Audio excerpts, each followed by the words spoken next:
Mobil Camat Baito Konawe Selatan Sudarsono diduga diteror orang tak dikenal Senin 28 Oktober 2024 sekitar pukul 14.30 waktu Indonesia bagian tengah. Kaca mobil Daihatsu Terios warna putih di tempat duduk penumpang bagian kiri terlihat retak dan berlubang. Diketahui mobil ini sering ditumpangi Supriyani saat berurusan terkait kasus tuduhan penganiayaan bocah SD di Konawe Selatan. Supriyani beberapa kali terlibat pernah menumpang mobil ini saat datang ke pengadilan.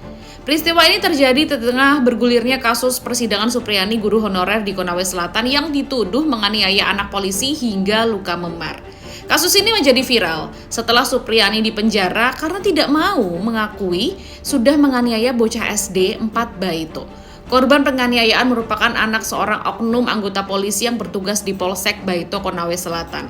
Awal kasus bergulir pada bulan April 2024, Supriyani diminta membayar 50 juta rupiah dan meminta maaf kepada keluarga anak korban oleh Kanit Reskrim Polsek Baito jika ingin kasusnya selesai.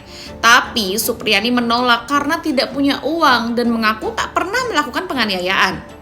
Hakim Pengadilan Negeri Andolo memutuskan penangguhan penahanan Supriyani pada 16 Oktober 2024. Diketahui Camat Baito Sudarsono aktif mendampingi kasus Supriyani. Dia selama ini sudah menjadi mediator antara Supriyani dan kuasa hukum. Nah, sejak kasus bergulir, Sudarsono juga sering menemani Supriyani sejak ditahan di Lapas Perempuan Kota Kendari hingga sidang di Pengadilan Negeri Konawe Selatan. Saat kejadian, mobil dikemudikan oleh kasih pemerintahan Camat Baito Herwan Malengga di Jalan Poros Baito. Saat dihubungi liputan6.com, kejadian dia hendak menuju kantor Camat Baito untuk mengantarkan mobil ini ke Pak Camat.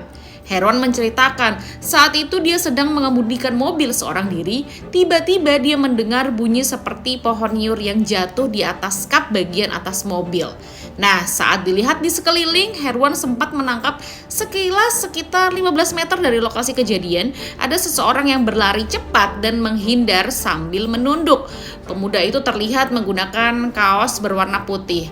Dan dari foto yang dikirimkan, pecahan kaca mobil membentuk lingkaran atau lubang kecil di sekitar lubang. Ada banyak retakan yang memanjang, mirip sekali lubang akibat bekas tembakan. Camat Baito Sudarsono saat dihubungi wartawan mengatakan belum mengetahui motif ini benar adanya sebagai saksi teror. Nah, dia juga mengatakan belum pernah mengalami aksi teror selama mendampingi kasus Supriyani. Kita nggak tahu ya, semoga ada titik jelas dari masalah ini. Menteri Perumahan dan Kawasan Permukiman Marwarar Sirait siap mengeksekusi pelaksanaan program 3 juta rumah di masa pemerintahan Presiden Prabowo Subianto. Menurut dia, program tersebut jadi kelanjutan dari program eks-Presiden Jokowi yang gencar mengakselerasi sertifikat tanah.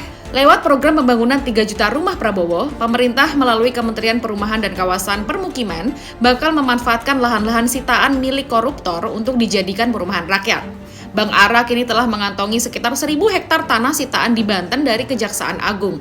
Dia pun merayu Menteri Keuangan Sri Mulyani dan jajarannya agar lahan tersebut bisa dijadikan suatu kawasan permukiman.